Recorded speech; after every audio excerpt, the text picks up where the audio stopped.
The kitchen was quiet, except for the faint sound of boiling water and a wooden spoon clattering to the floor. Taylor stood there, frozen, her cream sweater catching the soft kitchen light, her smile fading as Travis's words echoed through the air. Maybe we need to reschedule more than just a meeting. It was the kind of sentence that doesn't sound dangerous until you feel it break something inside you. Taylor blinked, trying to understand. What does that mean? Travis couldn't look at her. His voice was tight, his chest heavy with guilt and confusion. Everyone's saying that you're a distraction, that I'm not focused anymore, that my career's suffering because of us. Taylor's voice cracked, half hurt, half disbelief. Everyone? You mean random people on the internet? It's not just random people, Travis muttered, pulling out his phone like it was evidence in a trial. It's analysts, players, people who know the game. Taylor stepped forward and looked at the screen. Cruel comments. Headlines. Threads blaming her for his slump. Her eyes filled with tears that refused to fall. And you believe them? Travis hesitated. That silence said everything. I don't know what I believe anymore, he said quietly. I just know that I'm off my game. And maybe I need to put more focus on football instead of... Instead of what? Taylor interrupted, her voice trembling. Instead of me? He didn't answer. And sometimes silence hurts more than words ever could. Taylor's hand shook as she pointed toward the dinner she'd made for him. His favorite pasta, now burning slightly in the pot. I've supported you through everything, Travis. Through injuries, losses, pressure. I've flown across the world just to be there for you. And now you're telling me that's the problem? I didn't say that, Travis said, his voice rising in defense but breaking in guilt. You didn't have to. Taylor's voice cracked. Because the message is loud and clear. You think being loved by me is a weakness. The tears finally came. Slow, quiet, but unstoppable. Taylor.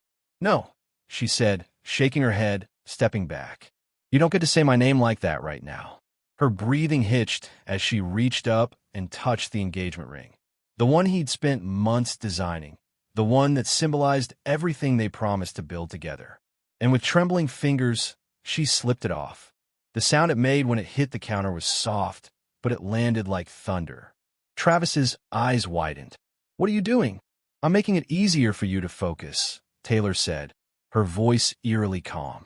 You don't have to worry about wedding planning anymore. You can just focus on football. I didn't say I wanted you to take it off, Travis pleaded. You didn't have to, she whispered, because you already made me feel like I don't belong here.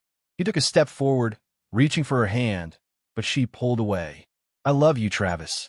I love you so much that I turn my life upside down for you. But I can't be with someone who sees me as a burden. I won't. Her voice cracked again, softer now, breaking under the weight of her own heartbreak. I think I should stay in Nashville for a few days. You need space. And maybe I do too. Don't leave, Travis said, his voice breaking for the first time. But she was already walking upstairs. He heard her footsteps, the sound of the zipper, the quiet creak of the bedroom door closing. When she came back down 20 minutes later, her eyes were swollen, her bag was packed, and her ring was gone. Taylor, please, Travis said. Let's talk. I was angry. I didn't mean it. That's the problem, she said quietly. You didn't mean it. She looked up at him one last time, the man she loved, the man she thought she knew, and whispered, I hope you find what you're looking for. I really do. Then she turned and walked out the door. The house fell silent. The smell of pasta filled the kitchen. And on the counter, where her ring had been, was a tiny circle of light reflecting from the overhead lamp. A cruel reminder of everything he'd just lost.